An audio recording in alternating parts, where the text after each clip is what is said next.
just started. Hey, we're recording. This is Leftist Lens, where two mediocre white guys get together and rehash the events of the past week or so. And there's stuff to rehash this week. I'm James. And I'm Matt. And yeah, a lot of stuff happened. We ended, I feel like, I don't remember exactly, but I feel like we ended last week's episode with predicting whether Biden was going to drop out or not. And guess what? He dropped out. The very next day after we recorded. I was honestly surprised. I was confident that he would do it. I didn't think he'd do it that quickly and that cleanly. I mean, he was claiming to be campaigning right up to the bitter end. And, you know, I've got to hand it to him that he put in, according to any assessment, he put the good of the country above his own political ambitions. But then again, he's 190 years old. What ambitions could he still have? Well, I think there's when they rank presidents, they often put one-term presidents in a lower tier. So I think that's what he was probably thinking about. His legacy. Yep, his legacy. Well, I don't know what his legacy is other than he beat Trump one time. So yeah, I mean, he had some good. There were some good bills that he got put through a divided Congress, but we've discussed this at length. Neither one of us are happy at all with his foreign policy or his hawkish behavior or supported genocide. So that's his legacy to me.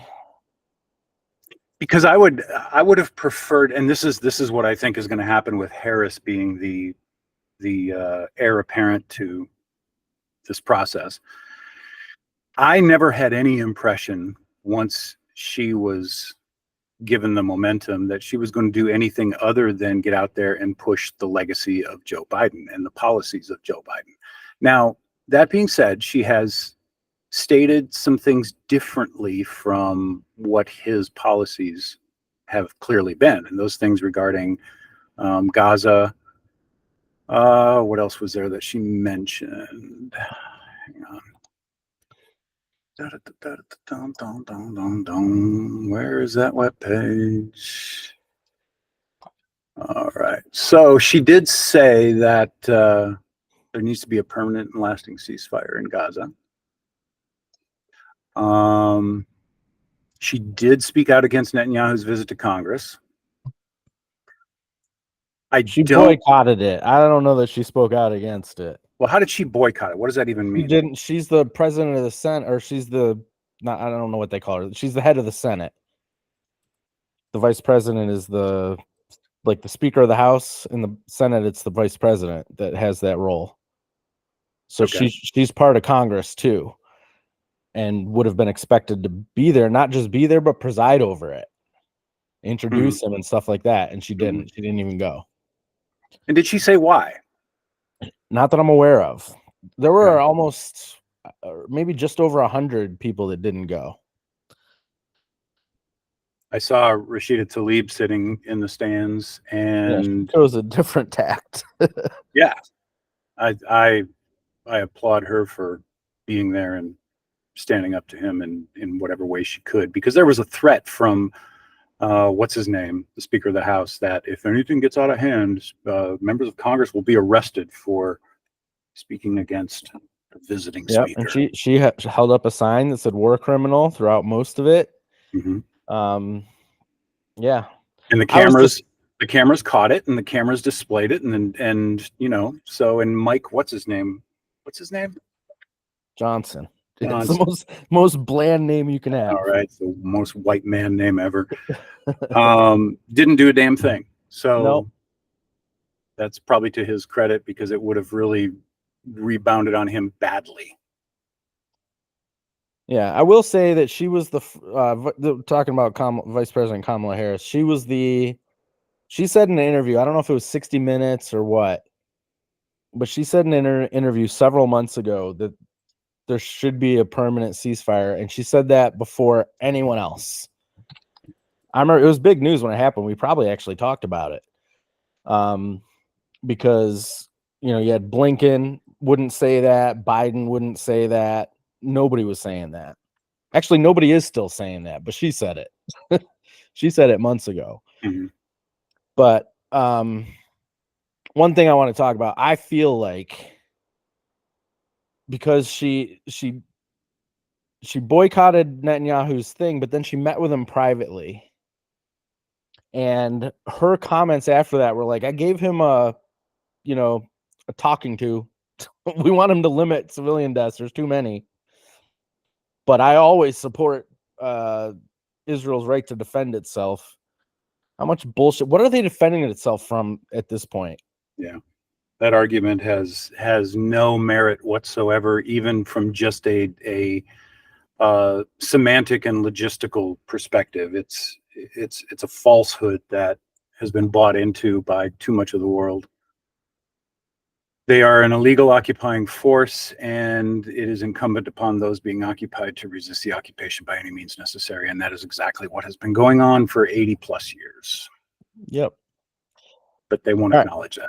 But we got off topic a little. I wanted to go in order of Kamala Harris's pros and cons. We went to the cons first. That's okay. Okay. But we're gonna go back a little. I don't know how I feel. I'm glad Biden dropped out. Didn't want him. But I don't know how I feel after that. Kamala Harris has definitely sparked a lot of enthusiasm for this election among left-leaning folks. She's raised a ton of money. Mm-hmm. Excuse me. They had that woman's Zoom call where they crashed Zoom because so many people are joining it. There's actually a white man Zoom call on Monday. I don't know if you've seen that. No. White dudes. It's called White Dudes for Harris or something. Oh my God. I might actually go to it. I think it might be interesting to hear what people have to say. But it's fundraising. But the women raised, I don't know, $1.8 million or something on their Zoom call. 44,000 people, I guess, joined it. Mm-hmm. I mean, that's a lot. And I know a lot of people I follow on TikTok, they're all about her. All about her. And then you see the more left people, never a cop, right? Mm-hmm. Never a cop. Okay. Yeah. Well, I think there is some misinformation about her role as a district attorney in San Francisco and as Attorney General of California. Mm-hmm. Because her record's not that bad, and it's not like most prosecutors in the country. She was very much about not punishing low-level drug users with jail time. Very much about that. The only information I could see, although thousands of people were charged with things like marijuana possession, only 45 went to jail. And all of them were because they committed violent crimes along with their marijuana possession. She's anti-death penalty. And when she was in San Francisco and the Attorney General of California had the death penalty. I don't think they do now. And she said she would never seek it. Mm-hmm. She instituted diversion programs, alternatives to jail, education, things like that. We have that in Pennsylvania now. Mm-hmm. Our new governor put a lot of that stuff in. I think those are good programs, particularly for drug offenses. Mm-hmm. And she was in support of all of that. When it came to the 3-strike rule, we've never talked about that in this podcast, but oh my God, do I hate that thing. Mm-hmm. I hate that fucking thing where you get life if you get 3 felonies. Oh my God. Yep. Doesn't matter what the last felony or the last 2 felonies were. It could be, shoplifting. That's one of the worst things that any body of, government ever passed. But they had that in California when she was the Attorney General of California, and she refused to dole out those punishments unless they were violent crimes. Mm-hmm. So if your third felony was drug possession or even drug distribution, you weren't getting that 3rd strike. So I applaud her for all of those things. But and there's a big but. She was, like I said, like we already said, she was the first person in the Biden administration to call for a ceasefire. She boycotted Netanyahu's visit. She met with him privately after, though. Mm-hmm. She's also on camera speaking at an APAC conference. Mm-hmm. She's also said, I always support Israel's right to defend itself, whatever the fuck that means. So, can we expect her to be different than Biden on that? I don't know. I do suspect that her personal beliefs are more in line with ours, but I also think she's willing to, go against her own moral judgment if it means she can be president. Mm-hmm. And that's what's wrong with politicians. I agree with you. So, what's my evidence for that? When she was in school at Howard University, there was a student group that was protesting apartheid South Africa. She was part of that group. They took over a building. They were violent. They took over a campus building and were protesting that. You can't do that and then think what Israel is doing to the Palestinians is okay. So I don't think she does think it's okay. I just think she's willing to compromise her own moral values for power.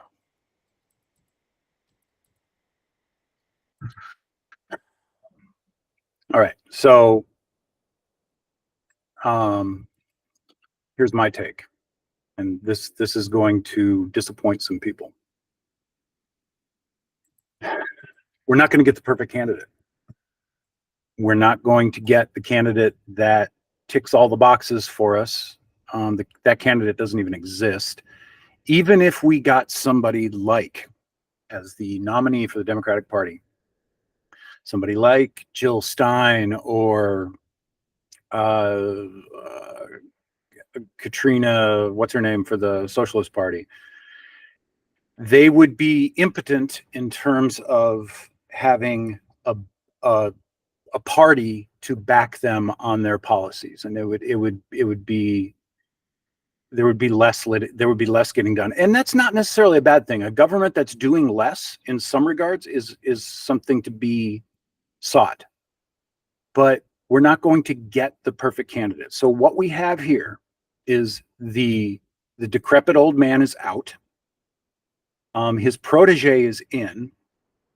She has some differences from him, most notably her youth, which is significant. I think that's significant. Significant enough to sway my vote. Again, my vote doesn't matter as much as other people's does because of where I live.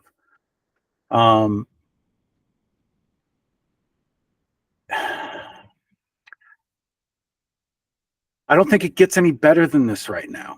I would rather see her in office than I'd rather see a malignant tumor in office than see Trump back there again. I think the entire Trump phenomenon needs to be dealt a death blow.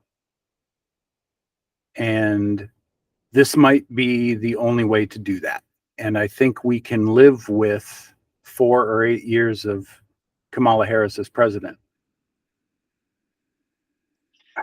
I think so too. We're not going to wake up in the socialist states of America tomorrow. It's not going to happen. We've been moving more and more right since the 1940s, rapidly since the 1980s. Incremental moves back to the left are good. And I think she's a little left of Biden. And I think that's good. Well, let's be clear. The incremental movements in this country to the right were just that, incremental. It wasn't that we woke up one day and just because Trump was president, all this stuff started to cascade into our laps. That trickle down had been going on for many presidencies and many administrations. And so we're not going to be able to flip the switch in one election. Exactly. And again, there's significant more importance in who wins the congressional seats than it is who wins the presidency. However, if Trump wins the presidency, because he's not going to respect the separation of powers in any way, then all bets are off. So again, I think a Harris presidency is far more appealing than a Trump presidency. And I don't necessarily like Kamala Harris. Yeah, I mean, I dislike Joe Biden a hell of a lot more for a vast number of reasons. Me too. And I am very capable of voting for Kamala Harris. I do want to hear more about her differences. I want to hear it out of her mouth as she goes forward. I want to see who she picks to be her vice president too. I was going to ask you, how important is that to you? It matters a little because if she picks, like if she picks a real conservative, she's going to pick a white guy. We've talked about that. Mm-hmm. But if she picks a centrist or someone further right, that bothers me. Mm-hmm. If she picks someone that's more progressive, I'd be more likely to vote for her. Mm-hmm. Like, I think she's going to pick Mark Kelly. He's pretty centrist. Mm-hmm. I mean, I don't know that she's going to pick him. I just think that makes sense. Yeah, I think politically and name recognition wise, that's her obvious move. And I don't have anything against him, but he's further right of her. He's more to the center than she is. Mm-hmm. And that to me is the wrong way to go to get my vote. Yeah. So, but you're still looking at the big picture like I am in terms of if the choice is between her and Trump, is she worth voting for? And even given all of your reservations about her and who she might pick and whoever she does pick as a VP, I'm going to be honest, James, I'm probably going to vote for her. I probably am. I'm just laying out what my misgivings are about it. I get you. I probably, because where I live, my vote does count. Yeah. I envy that. And it could go either way. I envy that. I mean, I did watch the video you sent me last week about the misunderstandings about which votes from which states matter and which don't matter. That was very enlightening. That was a really good video. So I do have a little bit of a different perspective after having watched that in terms of how I feel about my vote and the value of my vote. So that's part of what's coloring my perception and my opinion about this today, given the events of the past week. So I'll leave it at that. It's been shown time and time again that the more turnout there is, the better Democrats do. That's just facts. So people who tend to vote Democrat often also tend to stay home. So well, here's what I want, because this is aside from Democrats and Republicans. Claudia and Katrina, the two candidates for the Socialist Party, I would like to see them run for something other than president and vice president. Not running for vice president, but running for president. I would like to see them run for a Senate seat. If they don't have the support to do that, then get some other elected office. I need to see the party that I want to see be predominant in this process begin to make some moves at lower levels. And then we will have the establishment of a real socialist party that could, and I don't think it's going to happen in my lifetime. It's going to happen hopefully in my son's lifetimes, where we do actually have something beyond this two-party system that has kept us in this toxic fucking relationship with government my entire life. So yeah, I'm looking up because I know socialists have won elections, and I'm looking up where, like, smaller elections, local and whatnot, and I'm just looking up what they are. So there's been 15 mayors, including 7 currently. There was one. I think when Bernie Sanders was mayor of Burlington, Vermont, he was under the socialist. Yes, label. he was. Yeah. Yes, he was. There was one state senator. You'll never guess the state. They're currently serving a socialist. There's a socialist in the state legislature. I don't know if it's a Senate or the House, whatever they do, but it's Nebraska. Oh, wow. Okay. Yeah, exactly. Wow. Interesting. Huh.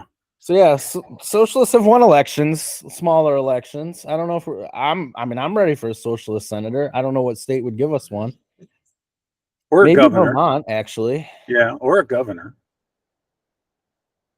I mean, because governors are generally the preferred model for being presidential candidates because of the experience you get as being a governor, running a state. I don't know. I think I'm not going to get out there and support her. I'm not going to be, oh, by the way, there's a Trump boat parade tomorrow in my town. I just passed 2 or 3 signs on the way in to work tonight. Fascinating. Oh, that reminds me. The Villages, which famously had all those Trump golf cart parades, had a Kamala Harris golf cart parade today. Oh, really? Yes. Okay. That's wild to me. Yeah. And it's the same people. It has to be. And wild. that the villages and their community, they have the highest rate of sexually transmitted diseases. Yes. I did know that. It's crazy to me, but my college professor he retired while I was in school and moved there. And I don't know, I should ask him what he's doing down there. Which parade did he take part in? We're connected on LinkedIn. He messages me happy birthday every year on my birthday. I should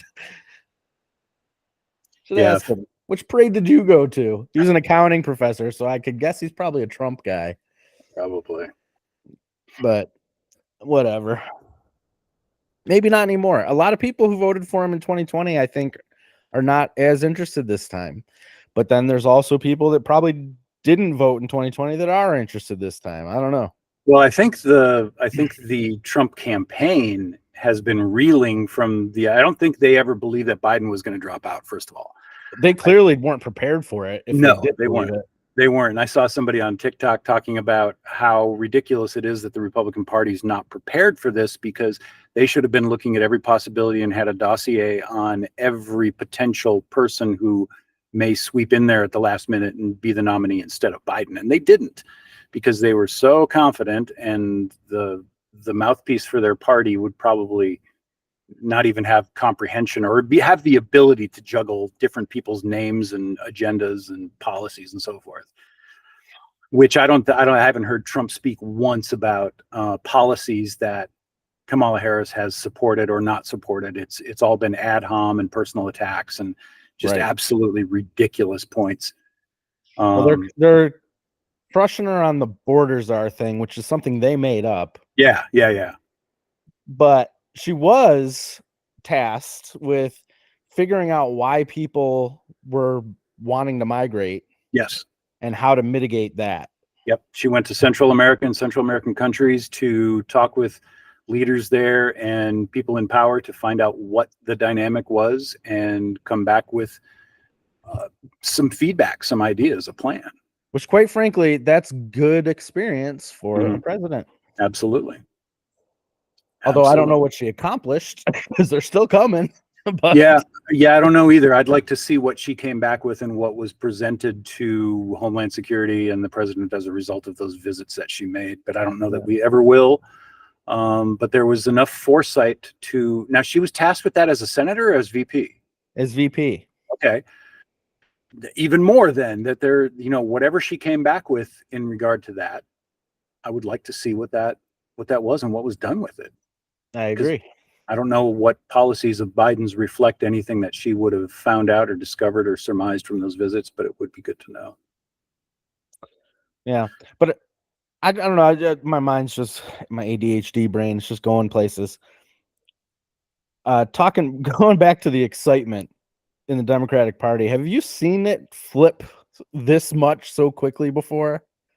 Like, nobody was excited about Biden, and then all of a sudden, everybody's excited. Hundreds of thousands of people are donating money. And there's all these Zoom calls happening, and it's just crazy. I don't think I've ever seen that before. Yeah, I think it was very clear that Biden, there was no enthusiasm aside from the blue MAGA crowd for Joe Biden, and they were incredibly devastated by Biden making the choice to step down. But the amount of energy that immediately fell into Kamala Harris's lap, I don't know what percentage of that came from people like me, who were completely disenfranchised with the entire political process, and that they are now on board and that's where that's coming from. But yeah, the energy, I've never seen energy like that before. Because one thing is that there's very little historical precedence for this, but there have been a half dozen or so presidential candidates who have dropped out partway through the campaign, and handed it to somebody else. But in most people's lifetimes, this is the only time this has happened. It's the only time it's happened in my lifetime. And so there's some excitement around that, and the fact that it's a woman and a woman of color, and a young woman. I think all that excitement is warranted. I want there to be some energy and accountability around policies for this woman and what those policies are going to be and how they're going to be carried out. Because we need to get to this election and get this over with, because the entire enamoration with Kamala Harris right now is that she's the one who can beat Trump, and I believe she can. She can. The newest polls have her ahead of him. Biden was down by 9 points. She's ahead by 2. I think she can beat him, but then what becomes more important after that is not the fact that a woman gets elected or a woman of color gets elected, but what is she going to do to lead in a different direction and to make herself approachable to Republicans? Because there's still going to be a relatively small margin between the two parties in the House and the Senate. I think that it's going to require some effort on her part to provide some common ground and some unity to get actual work done. And I think she can do it. Whereas I don't think Biden would have done it at all. I think that,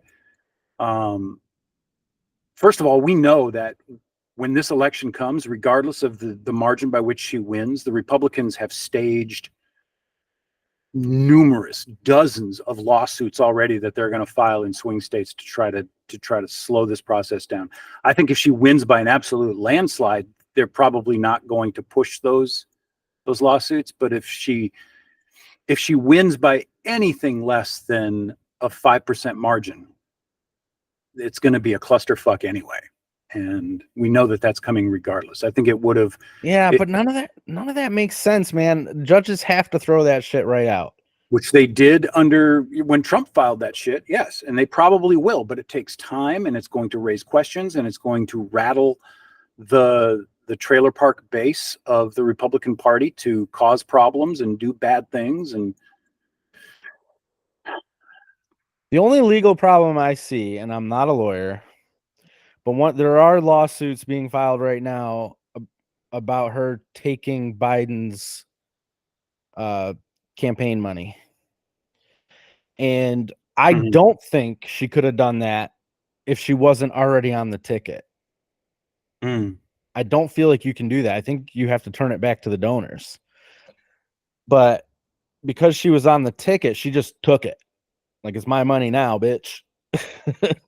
And the Republicans have filed lawsuits saying she can't do that. And I'm not a lawyer, so I don't know if she can or not. But I did see Michael Kopak, whatever, the Midas Touch lawyer guy. I've talked about him before. Yeah. He said that he didn't believe there was anything illegal about it, and he is a lawyer. So, yeah, it sounds like logistically, she was in the clear in terms of being able to do that because of what her position was on the same ticket as it was, whereas some other person coming in wouldn't have been able to do that and would have put them at a disadvantage. Yeah. And I don't know if somebody else were brought in as the nominee other than Harris at the point where Biden stepped down, if they would have been carrying the same energy that came incumbent on Kamala Harris. I can't find anybody that would. So I don't think so either. And then they would have been at that financial deficit too. I'm sure that most of those donors would have turned around and given the money to whoever that was anyway, but it wouldn't have been as seamless of a process for that money as it was for Harris. She raised $100 million from small donors in 48 hours. Her first 48 hours. That's incredible. That's a record, from what I understand. And that's donations to her from individuals like you and I. Well, I want to see the gap between the polls between her and Trump continue to spread. I want to see her to continue to pick up numbers and enthusiasm. She needs to say the right things. She needs to be in the right places. She needs to show herself as being the right person. She's got the ability to do that. Well, she is all of a sudden very visible. We've talked about this before, that she's been invisible the entire time she's been vice president. That's not true anymore. I've seen her on TikTok. I've seen her on Twitter. I've seen her on TV. She's everywhere. Yeah, and I've seen and what I had seen of her, which was mostly before the election during the campaign in 2019, 2020, never impressed me. And in fact, it was a lot of cringeworthy stuff. And the stuff that I've seen her saying and speaking about and how she's speaking and these sorts of things are completely different from that. I think she's matured. I think she has learned a lot from her experience as VP, which that's a bonus. That's a good thing. There's no discounting that, but she's definitely not the same person she was 5 years ago. Right. And I think that works to her advantage. And I want to see her beat Trump. I want to see the whole MAGA movement die. I don't want to hear a rest word. easy, James. I do believe she's going to win, whether we vote for her or not. I just do. Well, I don't know. I think whether she wins or not is depending on my vote. Just mine. That's what I've been told anyway. Yeah, so I don't know. Maybe I'm adopting that philosophy now. You want to talk about Trump's VP guy? Yeah, well, before that, did you see the Trump video? I think it might have just happened yesterday, where he was speaking at a Christian conference and he said, if you vote for me, don't worry about it. In 4 years, you'll never have to vote again. Never have to vote again. Yeah. What did he mean by that? Oh, what did he mean by that? He thinks it's a bad idea. Everybody assumes that he means that he's going to be a dictator and you'll never have to vote again. But I'm not sure that's what he meant. I don't know. Well, first of all, he and the Republicans don't like the idea that they have to be voted into office because they have to fight for those seats. They have to fight to win those elections. They don't want it to be that way. They want a process where they are ordained by somebody at the top of the tree to sit in their seat, which was previously elected and now it's appointed. I think that Trump has some half-baked, brain-dead idea of some system other than voting, which no other country does, to install people into previously elected positions. I think it's just some dumbass idea that he has. And I'm sure nobody has condoned it. Nobody has told him, yeah, that's a great idea. Let's go with that. Let's make it a policy. But he decided that he was going to use it in a speech to appeal to the dumbest fucking people on earth. Just morons who were like, yeah, that's great. What are you talking about? Future generations are going to wonder how that guy ever got into fucking office. I hope they do. I hope it's a case. I hope it's a case study for the psychology classes, and just I don't know. It's not. All right. Let's talk about. I guess you're opting into the optional topic, so let's talk about Trump's VP pick. The new piece of information we got about him. So no, I didn't go read his book, Hillbilly Elegy. I didn't even see the movie that Ron Howard produced. By the way, shame on you, Ron Howard. What movie? Hillbilly Elegy. Ron Howard produced a movie? Has this movie been made? Yeah, it's been made. You can watch it. It's on Netflix, I guess. I only just became aware of it. Have not seen it. But yeah. Okay. It's been made, and you can watch it right now. It's based on his book. Yes. Okay. And it stars Amy Adams. Oh, that's unfortunate too. Uh-huh. Well, anyway, so right after he got named vice president, I did see these rumors. People were posting on Twitter and other social media sites that he had fucked a couch. And that it was in his book. He wrote about it. Well, then like the major media outlets picked this up, and they wrote all these articles. No, he didn't write that. It's not in his book. And then just on Friday, the Associated Press, the New York Times, and others all retracted those articles they wrote where they said he did not fuck a couch. And everyone was like, what? Why are they retracting that? Turns out, in the first edition of his book, Hillbilly Elegy, he wrote about fucking a couch. Mm-hmm. And then he thought twice about it, came out with a second edition. That passage was removed. So only people that have the first edition of the book have the unfortunate knowledge that comes with it.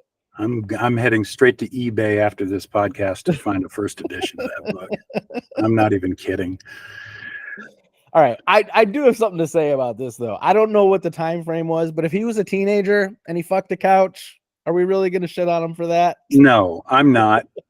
And I'm not going to talk about what I did as a teenager that makes me not want to jump down his fucking neck about stupid shit like that. But it's exactly. It's a teenager thing. Anything that somebody has done in their formative years, barring barbaric things. There was no victim. I mean, the couch is an sentient creature. There's no victim. It's whatever. But it is kind of funny. It's hilarious and it's interesting at the same time. It's never something I would have thought to do. I mean, I've done some stupid shit, but that, I don't know. It really depends on the fabric that the couch is made from, even though I guess there was a glove in there. Well, there's a Smash or Pass couch edition on TikTok right now. Filter. I've seen lots of people doing it. My grandmother's sleeper sofa from the 1940s would probably not be appealing for that, and it would result in personal injury, but that thing is still making its rounds through the family. Well, anyway, you know what? We should talk more about him, though, because Trump supporters are not happy with him at all. Mm. They don't like his brown wife. Yeah, go figure. Go figure. So they're not happy with him at all. And he's hurting Trump's campaign for sure. Mm-hmm. And I don't think Trump can get rid of him. I don't know. Well, I think he could. I mean, I don't know how that would work after the acceptance of the nomination. I'm sure there is some methodology for it, but I don't know what it is. Yeah. Well, if he's hurting Trump's campaign, I hope he keeps him on the ticket, and it'll just be additional ammunition. Yeah. But all right. How would conservative Christians feel about putting your penis in a couch? Probably the same way that they feel about the Olympic ceremonies, opening ceremonies. I'm going to be honest with you. Conservative Christians don't seem to care about anything when it's conservatives doing it. That's true. That is true. But yes, there was some controversy in the opening ceremonies of the Olympics, Paris 2024, which the opening ceremony was on Friday. First of all, I liked the opening ceremony. I thought it was pretty good. I did not so much like the athletes being on boats and taking forever to come through. I like it when they march into the stadium one right after another. Mm-hmm. It was 4 hours long. Yeah, I do think the artistic part was good. Yeah. I liked it. I thought it touched on French history. They had a whole section on the French Revolution, which I was kind of surprised by. They even had a beheaded Marie Antoinette. Yeah, that was crazy. I was like, wow, that's pretty cool. Yeah, and I didn't know until now that Gojira, who I've heard of as a metal band, I didn't know they were French. I didn't either. Oh, so, and by the way, the character that was carrying the torch through the city, came down the zip line and everything. Uh-huh. That character, from my understanding, is the character from the video game Assassin's Creed Unity, which is set in France at that time. Ah. So that's something I looked up, and everything I looked seems to support the idea that that's who that character was, and I thought that was immensely fucking cool. So thinking about it, because I have played Assassin's Creed, I played a couple of them, not that one, and the character did look similar to what your character looks like in Assassin's Creed. So interesting. And the theme of unity fits right in with what the whole opening ceremonies was. Right. Yeah. I mean, the issue of, because it's been all over social media now, of Christians being offended by what they saw in the depiction of the Last Supper with using drag queens and Right. all the other shit. Well, not just that, also the implied threesome. They didn't like that either. Oh, I didn't see that. I mean, I didn't see the implied threesome. I don't know. I missed that clip. I didn't see the whole thing. I just watched clips of it. Yeah, but three people were flirting and stuff, and the camera's following them down the hallway, and they go into a bedroom, and they're like hugging on each other and stuff, and then one of them turns around and closes the door. Because where did the phrase ménage à trois even come from? It's fucking French. Yeah, also known as the Eiffel Tower. Yes. But they were also offended by the horseman of the apocalypse that was portrayed coming across the water and so forth and so on. Here's where I struggle with this is I genuinely don't have a frame of reference of being offended by something. I can't name something that anybody can do that I would say, oh my God, that offends me. I don't even know what that means. I don't know what it feels like. I think I can be personally offended. Like if somebody says something about me personally, I can be offended. I don't know how to take offense. I watched that opening ceremony twice, and it never occurred to me that there was anything offensive about it. Right? Never. I was like, what? It's When I saw the headline on opening ceremony controversy, I was like, what? Like if I was a huge fan of some celebrity or some politician and somebody came out and did a parody of them, which was not flattering, even though I'm a huge fan of that person, I'm not going to be like, oh, I'm offended by that. It's just, it's a weird concept to me. And Christians have a monopoly on being offended and believing that they have the right not to be offended. And if anybody can offend people effectively, it's the fucking French. They have it down to an art, and I don't even think that they know that that's what they're doing. It's just that they exist this way, and they're open about these opinions and these counter beliefs that are perceived as offensive by, Christians and evangelicals and so forth, which that's on them. That's not on the person doing the depiction. That's on you. That's a deficiency in your character if you're offended by somebody else's portrayal of real life. How arrogant are American evangelicals too, that they think that the Olympic Games, probably the most global event there is on planet Earth, was made for them. Yeah. Yes. Yes. They're absolutely off their nut. These are the same people who are posting pictures of the fact that they're canceling Netflix because Netflix did something with Kamala Harris and so forth, because they're offended by that. All of a sudden, they're all about cancel culture. I find that to be ironic as hell. And so anytime anybody mentions a criticism of cancel culture, I just tune them right out, because it's a bullshit statement. Yeah. But well, I like the Olympics. I think we talked about that before. But what I like about it is it represents an ideal where all the countries of Earth can get together and peacefully compete in different sporting events and stuff and kind of get along and have a party. And I like it. Yeah, I do too. I like the idea. I like the principles upon which the tradition was started. Unfortunately, it's become a very corrupt organization. The International Olympic Committee has just myriad problems internally, and that's going to happen with any large organization regardless. But the athletes are, for the most part, good people. And the ironic thing is that a lot of these athletes that are carrying flags for other countries don't live and haven't lived in those countries for years. There's a number of American citizens who are competing under the banner of a country they came from decades ago. True. And that's always been the case. And yep. I don't have a problem with that, none whatsoever. But it's just interesting to me. Yeah. Well, I like the Olympics. I've been watching. There's other controversy happening. Women's soccer, there's big controversy. Did you hear about that? I saw something going on with that, but I'm not clear on the details. So Canada, apparently, ahead of their opening match in the group stage of the women's Olympic soccer tournament, they were playing New Zealand, and apparently they were flying drones over New Zealand's practices and filming them and spying on them. So that news broke, but then more news broke that the men's team has been doing it too, and that the United States caught the Canadian men's team spying on them during the Copa America, maybe, I don't know, during some tournament like last year, but didn't turn them in because the two federations, along with Mexico, are working together on planning the next World Cup, and they didn't want to ruffle those feathers. So Canada, the Canadian Soccer Federation, apparently just has a policy of spying on their opponents.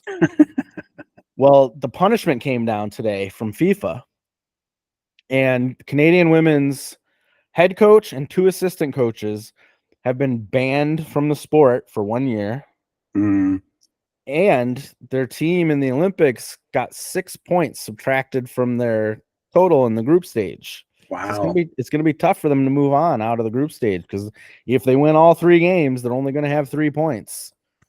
Well, I applaud the powers that be for having some principles and then following through on this. I think that's good. I think it's ridiculous that the Canadian team had to resort to that. I think it's ridiculous because Canadian soccer, women's in particular, they're pretty good. Are they? Yeah, they shouldn't need to do that. Maybe that's why they're pretty good, though. Maybe. And now, now that you think about it, in Copa America, the Canadian men's team went further than the United States did in that tournament this year. Their men's team has not historically been good, but their women's team has been historically good. Interesting. What else was I watching? I was watching the time trials of the women's cycling event today, and it was pouring rain. And I watched cyclist after cyclist after cyclist fall. Eesh. It just happened one after another. There was an American going. She was the last one to go, and they put you in order of how they expect you to finish, right? In the time trial. And she was the last one to go, so she was supposed to win, I guess. Well, she was 30 seconds ahead at the first time check of the person who at the time was leading. Then she fell. And then she fell, she got back up, and she kept going a little bit, and then her bike was broken, so she had to get a new bike. And when the mechanic got off the car, because they have cars following you around with extra bikes on it and stuff, he fell. And when he was giving her a new bike, so it took longer than it should have probably to give her a new bike, and she ended up being behind after that. It's interesting to me that they don't have a policy where they will delay, the game for weather. It's right.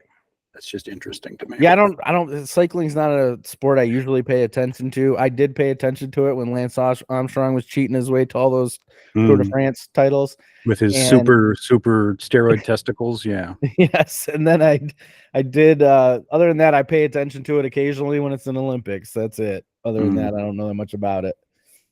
So I don't know. I guess they don't have weather policies. And this goes on until when? How many days? It's like 3 weeks. Okay. Yeah, there's like 10 days where the swimming is the premier event that's on every night.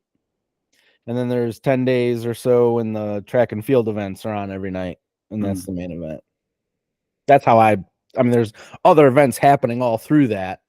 But those are the two big ones that have so many different events that there's medals being given out every day. United States has won its first 5 medals already. Yeah, I got the news alert about that on my way into work. I was gonna say spoiler alert, but it's not a spoiler because nobody's gonna be listening to this for days. But if you're watching NBC right now, I'm gonna tell you, Katie Ledecky did not win the gold medal in her race that they're gonna be showing on NBC. It was aired live on Peacock earlier today. She doesn't win. She gets the bronze, I think. But anyway, I like the Olympics. I'm glad that it's on in the mornings. I love that. It's usually hard to find stuff I want to watch in the mornings. I think it's great that I can just turn on Peacock and watch. That's the other thing. I love that I have Peacock and that all the different events you can pick separately. You can watch what you want to watch as it's happening. I love that. Cool. That's really cool. Having to wait for NBC to put their edited cut together of stuff that happened hours ago is so annoying. But anyway, so that's all I got. I don't know what else. You got anything? I would like to apologize to everybody because up until about 2 minutes ago, I had my microphone facing the wrong way. So now it's facing the right way. And I'm sure there's a difference in how you're hearing me, but fuck you for not saying, hey, your mic sounds like shit. Okay, I noticed the difference now. Oh, you son of a bitch. Now you'll know next time in case I have it backwards again, which I won't. But it didn't sound that bad before. It really didn't. Yeah. Because it's we'll my wife's tell us. It's my wife's super expensive Blue Yeti microphone, and she's gonna mock me for having it backwards because I will never hear the end of it, and that's just life. Anyway. So next week we'll have maybe we'll have a VP for Harris, and maybe we'll talk more about Olympic medals and who's coming ahead. Yeah, we'll be talking about the campaign in the Olympics. The campaign we'll be talking about every week until November. And I think we'd both be happy if there weren't any history-making negative events that happen in the next 7 days, and we can just kind of. What, you want to live in precedented times for a week? Yeah, could we please? Can I sign up for that somewhere? You're not having fun with this roller coaster we've been on for the past several years? I'm exhausted from it, and I'm sure everybody is, but yeah. I don't know. I'm mostly detached from it, except for when we do this. Yeah, it is a healthy distraction, even though we are talking about the things that we're trying to be distracted from. Right. Yeah, it works. All right. Well, I'm going to call that a wrap on this one, and tell people to subscribe, and subscribe if we're on YouTube. Leave us a review if we're on Spotify or Apple or Amazon or iHeart or wherever else you're hearing this. And leave comments. Tell us what we're doing wrong. Tell us why you hate us. Tell us why you love us. Tell us why I'm better than him, and just say those things. Yeah. All right, man. Peace out. You be safe, and I'll see you next week. All right. See ya. And